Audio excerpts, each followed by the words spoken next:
Claire héritière milliardaire, pour tester le caractère de son mari, et voir s'il mérite d'hériter de sa fortune, organise spécialement un coup monté, pour qu'il gagne 100 millions à la loterie. Elle pensait que Marc viendrait tout de suite lui annoncer cette bonne nouvelle.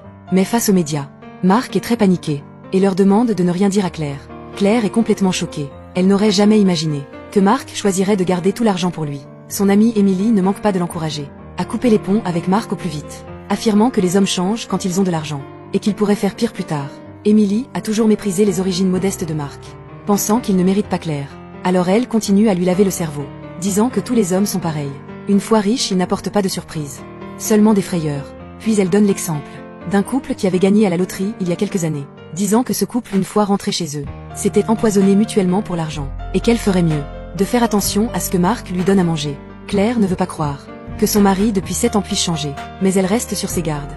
Rapidement Marc rentre à la maison, et, contrairement à son habitude, achète son gâteau préféré. Quand Marc veut le lui faire manger, Claire repense aussitôt aux paroles d'Émilie, craignant qu'il l'ait empoisonné. Elle refuse absolument d'en manger, et demande à Marc de goûter d'abord.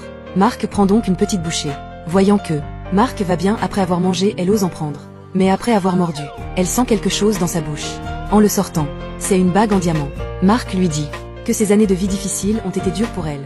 Alors il achète cette bague aujourd'hui, pour compenser toutes ces années. Voyant la réaction de Marc, Claire est sûre qu'il ne lui cache rien volontairement. Il doit préparer une plus grande surprise pour elle. Alors elle demande à Marc pourquoi acheter un cadeau si cher, s'il a une surprise pour elle. Mais Marc dit qu'il n'y a rien de spécial. Quant à la loterie, il n'en parle même pas. Claire repense aux mots d'Émilie. À cette pensée, Claire devient encore plus furieuse, et interroge Marc. Ce gâteau est d'une grande marque. Il coûte au moins quelques milliers, et cette bague vaut au moins plusieurs dizaines de milliers. D'où vient tout cet argent soudainement? Marc est sans voix, sur le point de se lever pour expliquer. Il a soudain des vertiges. Son nez saigne, et il se retourne et part précipitamment. Claire est immédiatement effrayée. Elle pense que Marc a vraiment empoisonné le gâteau. Elle demande vite à Émilie d'amener un médecin pour l'examiner. Mais après l'examen, le médecin confirme qu'elle n'est pas empoisonnée. Cela réfute l'hypothèse que Marc voudrait garder l'argent et la tuer. Alors que Claire commence à douter, Émilie lui lave encore le cerveau, lui donne de mauvais conseils, la pousse à divorcer. Mais elles ignorent qu'elles vont très vite regretter cette décision. Car si Marc ne dit rien à Claire sur sa loterie, c'est parce qu'il a une maladie incurable. Le médecin lui a dit qu'il lui reste moins d'un mois à vivre. Marc veut dans son dernier mois faire ce qu'il peut pour Claire, et ne veut pas qu'elle soit triste en apprenant la vérité. C'est pourquoi il garde le secret. Claire garde encore un peu de raison. Elle ne peut croire que son mari si gentil avant puisse soudain changer.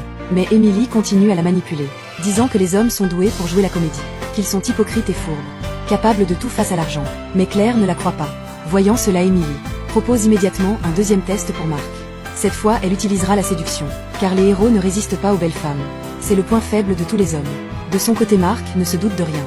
En sortant de l'hôpital, une vendeuse immobilière l'aborde, lui demandant s'il veut voir des villas. Marc la suit aussitôt à l'agence immobilière et signe un contrat. Mais quand la vendeuse demande s'il veut mettre le nom de Claire sur le titre de propriété, Marc demande d'y mettre seulement son nom. Claire, qui observe derrière l'écran, est choquée. Elle ne pensait pas que Marc serait si minable, que 100 millions suffiraient à le corrompre. Et ce qui la surprend encore plus, c'est que Marc suit la vendeuse et va ensuite dans un bar, appelant une dizaine de filles d'un coup, faisant la fête. À ce moment, Claire perd tout espoir en Marc. Elle voit maintenant que Marc n'est pas un homme sur qui compter. Elle se trouve juste stupide. Son assistant l'appelle alors, disant que Marc a emmené toutes les filles qu'il avait envoyées, et qu'il dépense sans compter dans tous les magasins, achetant voitures de Luxor et produits de luxe. Émilie encourage aussitôt Claire à divorcer rapidement, pensant que Marc ne mérite pas tous ses sacrifices. Claire décide de donner à Marc un dernier test. Si cette fois il la déçoit encore, alors ce mariage n'aura plus de raison de continuer. Puis elle va avec Émilie à l'hôpital faire un faux rapport de stérilité, prétendant qu'elle ne peut pas avoir d'enfant, pour proposer le divorce à Marc. S'il accepte vraiment le divorce, cela prouvera qu'elle cesse de tromper de personne. Marc ne se doute de rien. Il profite de son temps restant pour tout arranger pour Claire, car c'est la seule façon de partir en paix. Soudain, Claire l'appelle, lui demandant de venir à l'hôpital. Quand Marc arrive, Claire lui donne le faux diagnostic, disant qu'elle ne peut pas être enceinte, que Marc ne pourra jamais avoir d'enfant. Puis elle propose le divorce. Marc, après avoir pesé le pour et le contre, prend rapidement sa décision et accepte directement le divorce, pour que Claire renonce à lui et puisse recommencer une nouvelle vie après sa mort. Il se moque même d'elle, admettant qu'après avoir gagné à la loterie, il la trouve vieille et laide, indigne de lui. Claire est folle de rage et gifle Marc, pour que Marc comprenne quelle décision stupide il a prise. Elle révèle immédiatement sa vraie identité. Marc réalise alors que tout était un test de Claire.